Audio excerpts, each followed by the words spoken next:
bersama kami di channel kesayangan kita Sibayak Berdua-Dua.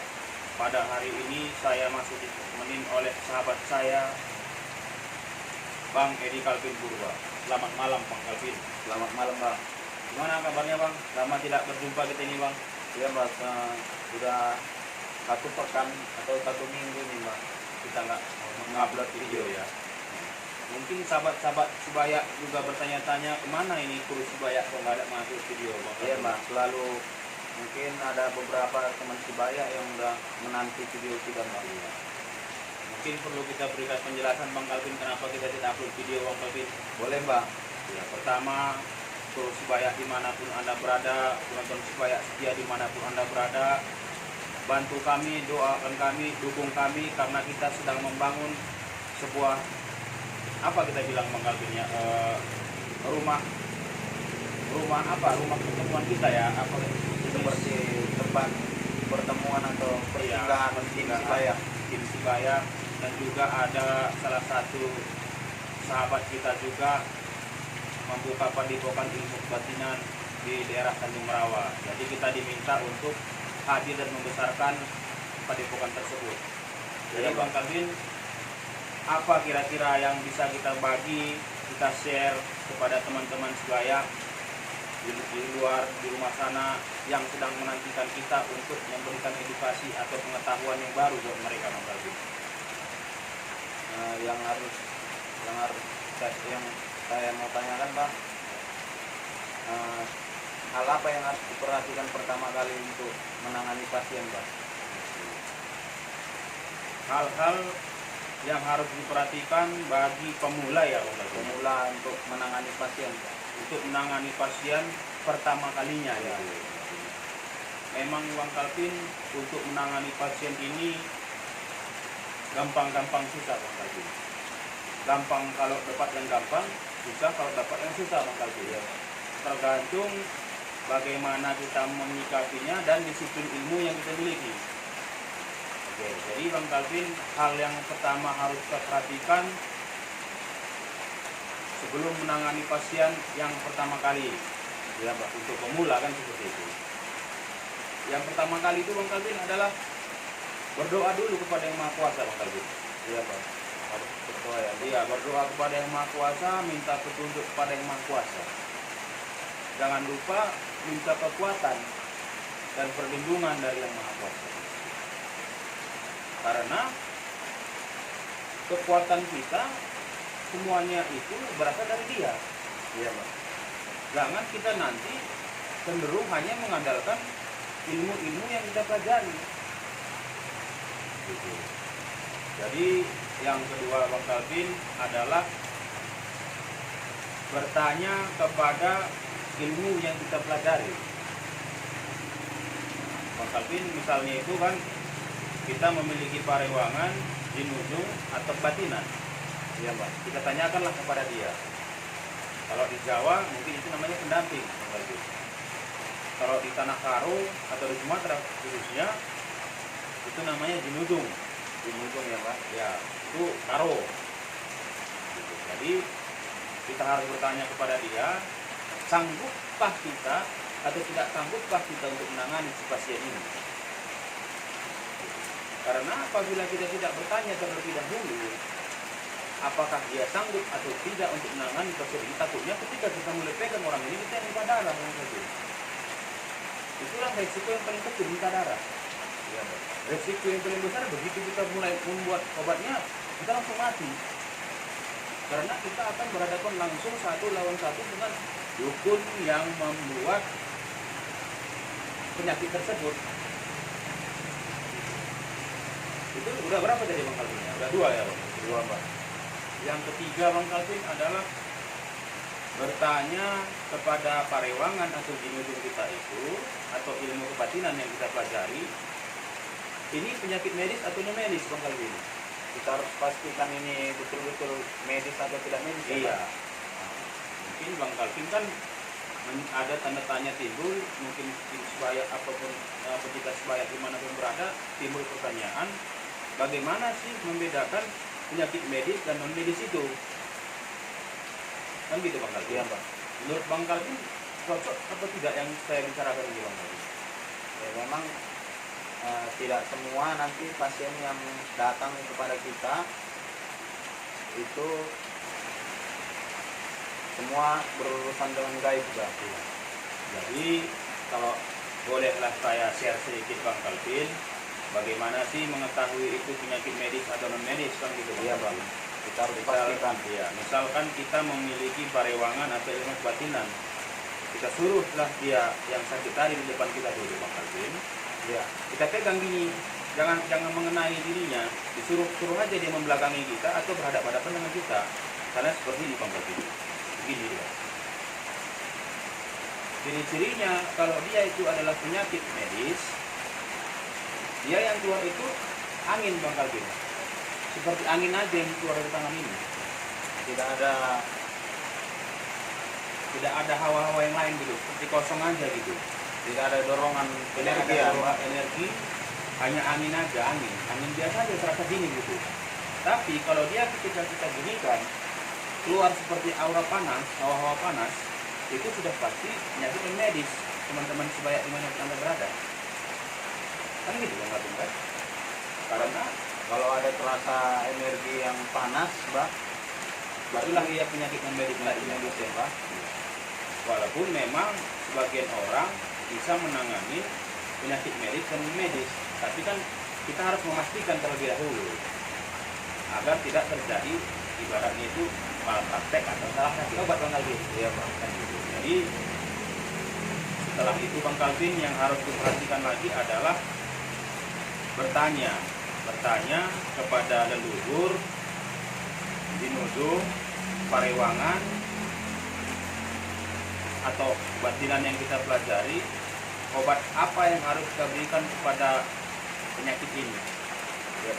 Apakah itu menurut mereka, dinujung, leluhur ataupun parewangan tadi, ataupun menurut resep turun menurun tadi. Jadi setelah mereka membisikkan kepada kita, berbicara kepada kita penyakit apa yang, obat apa yang harus kita berikan kepada mereka, kita doakan kan gitu kan? Iya, Pak. Kita doakan sebagaimana mestinya, sebagaimana biasanya. Apakah itu mantra-mantra ataukah itu doa-doa, kan seperti itu kan? Jadi bahan-bahan yang akan diberikan kepada pasien tadi didoakan ya, Pak? Ya udah pasti didoakan Bang Kalvin. Kalau bahasa Karonya ya kan, karena saya kebetulan ini menggunakan negara saya ini orang Karo kan. Bahasa Karonya itu Bang Kalvin kita basi katanya Bang Kalvin. Oh, orang Karo Tabasi katanya, Iya, Pak. kalau mungkin di Jawa sana disaratin namanya Bang Kalvin. Kan gitu. Jadi setelah disaratin dia kan, kita basi, barulah nanti kita berikan bagaimana cara aturan pakainya. Kan kayak gitu. Iya, Pak. Jadi sampai situ apakah sudah siap kan seperti itu. Ya. Kalau secara pribadi saya sendiri itu belum siap Bang Kalvin. Karena apa kan jadi itu. Kalau lah itu dia penyakit non medis, pasti ada sumber yang harus kita selesaikan dulu. Misalnya Bang Kalvin saya wajib. Oke, Iya. misalnya bambu inilah yang mengirim energi yang membuat Bang Kalvin sakit. Kalau saya hanya mengobati Bang Kalvin tanpa harus saya ganggu ini bambu yang sumbernya ini tadi, ketika Bang Kalvin saya obati dia akan terus mengirim lagi Bang Kalvin, terus mengirim. Jadi bolak-balik Bang Kalvin. Kan begitu Bang Kalvin. Biarpun kita obati sudah kita pagari, Pak, Terus akan dikirim. pagar itu tidak akan tahan lama ya, Pak. Iya, karena namanya pagar itu energi. Apabila di ibarat tembok yang terus dipukul kan lama-lama Lama-lama roboh hancur juga ya, Pak. Ya, jadi kalau saya secara pribadi saya akan langsung berhadapan dengan ini tadi bambu dari dulu. Kalau yang apanya yang mengirim tadi ya, Pak. Iya, kita harus berhadapan langsung dengan yang mengirim. Tapi saran saya kepada teman-teman sebaya dimanapun yang belajar yang pertama kali menangani pasien seperti ini, alangkah baiknya jangan asal gebrak aja, asal gebrak aja. Kalau menurut Mbak, kalau energinya hanya sedang, tidak terlalu besar, apa sumbernya harus kita hancurkan juga, Pak? Ini dia Bang Kalvin. Kalau masalah sumber ini kan bisa kita hancurkan, bisa tidak. Makanya yang pertama kali yang namanya sebagai manusia itu, ciptakanlah perdamaian dimanapun Anda berada, walaupun Anda sedang tersakiti atau terzolimi. Jadi kita kirimkan dulu bendera perdamaian kepada dia. Kita pegang pertama kali, tek, kita berikan bendera perdamaian. Ketika kita sedang merapalkan mantra untuk mengobati itu kan dia akan memberikan respon kepada kita. Kalau dia respon itu tidak baik atau menyengat kita balik, baru kita hajar aja, kita habisin aja.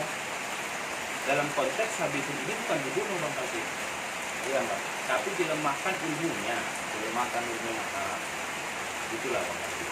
Jadi karena banyak teman-teman juga yang menanganin apa kita bilangnya pasien, padahal saya sudah bekerja maksimal mengobati orang ini dan sudah sampai sembuh 3 hari kok tiba-tiba balik. Sebenarnya ini Bang Kalvin, karena dia tidak mencari sumber utamanya yang mengirimkan guna-guna tersebut lah, jadi lah Bang Kalvin. Karena ini penyakit medis. Kalau energinya tidak terlalu besar Mbak, apa tidak sumbernya kita tidak kita pakai Mbak? Atau kita bersihkan aja pasiennya, atau dipagari saja gitu? Sebenarnya sih gimana ya, seperti kita bilang tadi Bang Kalvin, walaupun energi itu besar atau tidak besar itu kan kembali ke pribadi masing-masing, siapa yang menangani kan seperti. Tapi yang namanya pagar ataupun apa tadi, pagar ya, kita bilangnya pagar. Iya, kalau Pagar merasa kita cukup hanya kita pagari saja dia tidak kembali Mbak. oke. Seperti kita bilang tadi juga, kita pagari seseorang itu seperti ibaratnya tembok. Tembok itu apabila kita pukul terus-menerus, dia akan keropos, hancur dan roboh. Begitu juga sebenarnya pagar itu Bang Kalvin.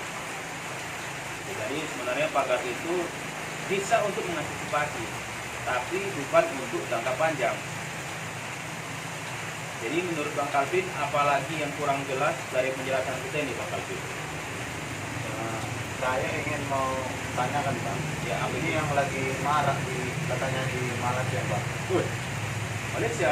Ya Mbak, baru udah seminggu ini Mbak. Apa itu Bang Kalvin? Maraknya Tahu kita perampokan, pencurian di rumah-rumah atau rumah-rumah orang kaya Mbak. orang-orang kaya ya? Kalau tidak salah, saya dengar nama ajiannya lembu kecilan Mbak. Kecilan ya? Iya Mbak. Jadi apa itu yang jadi masalah ini Bang Kalvin? Nah, terjadinya maraknya perampokan rumah-rumah mewah Mbak, Ya, terus Bang Kalvin? di Sabah, Malaysia Mbak. Ya, terus menjadi masalah apa nih Bang Kalvin? Menurut versi Mbah yang atau setahu Mbah, lembu sembilan ini apa Mbak? Kalau secara pribadi saya bilang sih lembu segar ini sih tidak asing di ilmu kejawen khususnya di Pulau Jawa Bang Kalvin. Iya Pak. Tapi sih yang setahu saya aja ya, Oh itu memang ilmu yang tidak asing di Jawa ya Pak? iya, ilmu yang tidak asing. Bahkan di Sumatera ini juga sering disebut ilmu seperti itu. Iya Pak. Di Sumatera ini, Cuma beda namanya aja Pak ya? kalau nggak silap, itu namanya di Sumatera yang lebih terkenal adalah belut putih, saya silap. Kalau nggak silap saya, belut putih. Belut putih ya Pak? Iya, dia itu seperti ini Bang Kalvin. Dia ketika mencuri itu bisa masuk ke rumah orang dengan mudah tanpa diketahui, tapi ajiannya itu baru digunakannya ketika sudah selesai mencuri ataupun sedang kepepet Bang Kalvin. Bila mana sudah seperti diketahui ya Pak? Iya, kepepet dan dia lari. Biasanya kalau ajian-ajian seperti itu, misalnya dia megang ini ada tembok, dia pegang aja tembok ini gitu, dia diam aja, itu nggak bisa kita lihat Bang Kalvin. Ataupun dia pijak air aja gitu, dia pijak air di sini, dia sudah menghilang di sana gitu Bang Kalvin. Memang dari informasi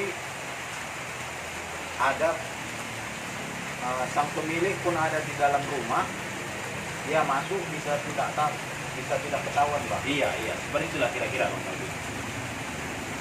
Mungkin kalau cara mengantisipasinya Anda bilang Bang Kalvin, ya kembali kepada apa tadi, mungkin sudah nasib kita pada saat itu harus kecolongan atau betul ya Bang Kalvin. Tapi ya kita tidak Nah, memang harus kita memang berdoa ya Pak. Ya. Dan kita yang paling utama tadi ya harus berdoa kepada Yang Maha Kuasa. Iya Pak. Kalaupun itu terjadi adalah karena dia juga. Iya. Ada izin siapa? Izin Yang Maha Kuasa, Allah Subhanahu wa taala. Jadi kalau untuk menurut Mbah yang hal-hal yang biasa aja Mbah, yang mudah didapat Mbah, yang tahu Mbah bisa menangkal itu Mbah. Kalau untuk menangkal itu sih saya rasa sih kita memerlukan, mungkin kalau di Indonesia ini ada pagar halaman di perkampungan itu, pagar tanaman teh-tehan namanya Bang Kalbi. Pagar tanaman yang ada yang mananya Mbah? Teh-tehan aja, teh-tehan. Kita pula sini nggak bisa kita contohkan juga karena ini juga mendadak Bang Kalbi kan. Iya. Itu yang tahu nanti teh-tehan itu dipotong aja dia, dipotong, dibersihkan daunnya, ditaruh aja di belakang pintu Bang Kalbi. Nah, jadi yang bagian pagar tanaman tadi, Iya, teh-tehan namanya. tetehan itu ditaruh di atas pintu ya. Iya, di atas di belakang pintu masuk lah kita bilang Bang Kalbi. Ataupun dimanapun itu pokoknya di atas pintu lah gitu. Di atas pintu rumah kita lah Mbak ya. Setiap pintu itu Mbak. Satu aja Bang. Satu aja ya. Jadi bagi teman-teman mungkin yang sedang menghadapi misalnya mencari atau pencuri yang sedang mencuri, ketahuan kepergok, tiba-tiba dia menghilang, Ya, Mbak. mungkin menggunakan ajian itu kan, cari aja pagar tanaman teh-tehan itu, Anda potong, terus Anda bawa aja untuk mencari dia, maka dia tidak akan bisa bersembunyi dimanapun. Iya Mbak. Gitu, Bang. Dia bersembunyi di tembok itu misalnya, ketika kita bawa itu dengan mata biasa kita tidak bisa melihatnya.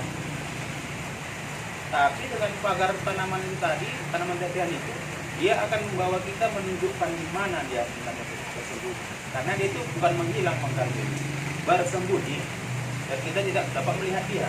Ditutupi dengan ajian lembu setilan tadi Iya, ya. begitulah kira-kira.